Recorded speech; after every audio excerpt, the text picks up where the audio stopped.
Mamaya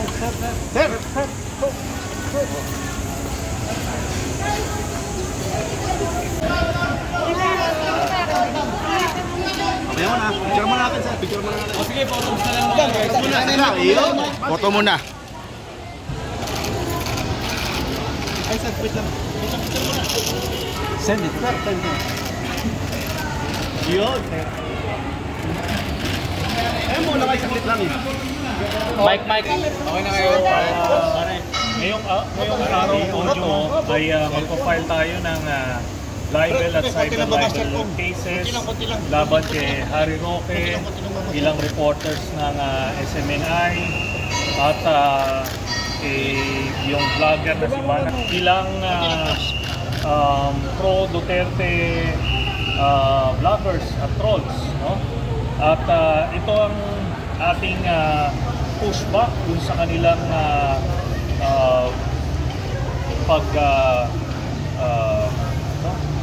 pag-disseminate ng false information at mga fake news laban sa akin.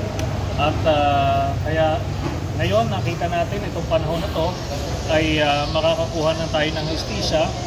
Hindi natin ito inaasahan nung panahon ni Duterte, kaya ngayon natin naisipan i-file ito.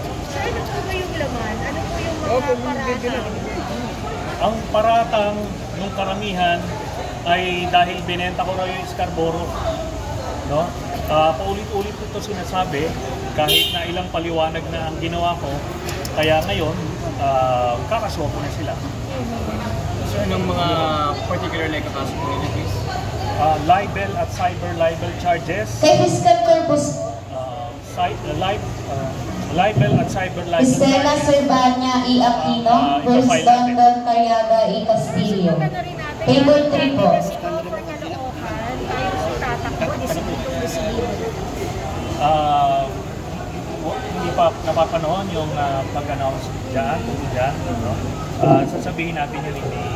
Again po, Cristela Cervania E. Aquino versus Don Carriaga E. Castillo. Table 3 po kay Fiscal Corpus. Jerry de la Cruz Kiambao versus Mark Ramdan Al Torres and Ashley Puzon Torres. Tinatansya niyo raw ba, sir? Tinatansya po ba natin, sir, para makatulong tayo sa mga constituents natin sa Caloocan o talagang may intention na po tayo? Kasi diba yung brother ko ay tumakbo rin? Sabi ko nga, hindi yan napapanood sa puntong ito. Basta ngayon nandito ako para mag-file ng libel at cyber libel charges laban kay Harry Roque, ilang reporters ng SMNI, sa vlogger na si Banat Bay, ilang pro-Duterte vloggers at trolls dahil sa kanilang mga continuous na pagkalat ng fake news at libelous statements laban sa akin. So, yun po ang gagawin natin Bakit ngayon. lang po kayo nag-file? Ng kaso, since malapit na po ang election, ngayon lang po kayo nag-file? Kasi nung last na binitawan nila itong mga statement na to, I think a month ago. So doon, nag-gather na kami ng ebidensya at ipa-file nito. Senator? Yun lang po. Yes. Sabi nila, baka itong Jonathan Morales daw, who appeared in the Senate, and involved in plot at House BBM. Nakakonect nyo ba yun? Anong pagkakakilala nyo po dito sa Jonathan Morales? Hindi sa kanya in particular, but ang nakuha namin informasyon ay yung hearing na ginagawa ni Bato de la Rosa sa Senado ay parte ng communications plan in connection with the ouster plot laban kay President Marcos. Pero ano po ang papel ni Jonathan Morales doon sa... Palagay ko kasama na yan, ano, kasi siya yung pinakang bida dito sa hearing ni Bato Wala namang kasaysay-saysay yung hearing na yan. Issue ng isang vlogger ng Maka Duterte na binigyan niya ng platform, no? Sa Senado, nilagay niya sa mainstream media at pangatlong hearing na ngayon, pero alam mong pilit na pilit Talagang part lang ng agitation phase ito. Nang sa ganon, naghihikayat sila na magalit yung taong bayan at ganon din. mahikayat nila yung mga active members ng Sandatahang Lakas para sa kanilang ousted club. Ganun po yung nahagit natin. Maliban po sa siya ay dating PIDEA agent, are there other info na meron kayo tungkol sa kanila? Meron tayong mga dating kasama na nasa PIDEA. Wala namang remarkable about this person, pero ang nakikita natin na highly suspicious dito sa galaw nito ni Jonathan Morales is bakit hindi mo masabi kung sino yung confidential informant mo.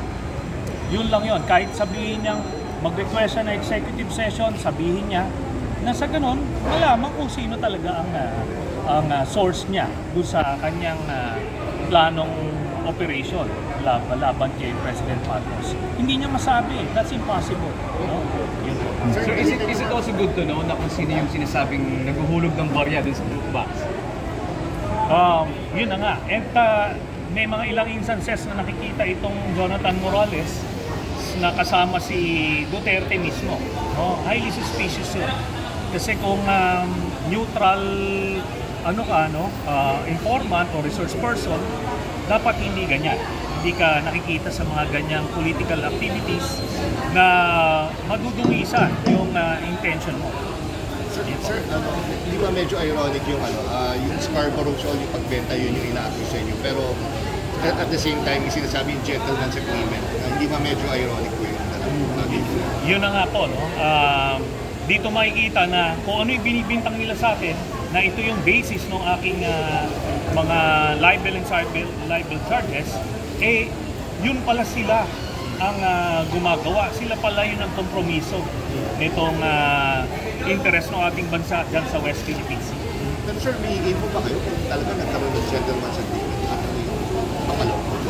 I think foregone conclusion na yan kasi nag-umamin na yung Duterte camp at umamin din yung China at nagsalita na rin si President Marcos na he believes that secret agreement indeed exists at kaya nga kailangan na imbestigahan yan para malaman ng taong bayan kung ano ang kinompromiso ng Duterte administration dito sa ating bansa. Parang pa siyang conspiracy theory para sa inyo na kayo yung dinudundong when in fact, iba naman ang gumawa.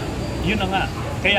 Kaya kung na sila kakasuhan ngayon kasi nung naiipit sila dito sa secret agreement na to, sa kanila ulit binabalik sa akin.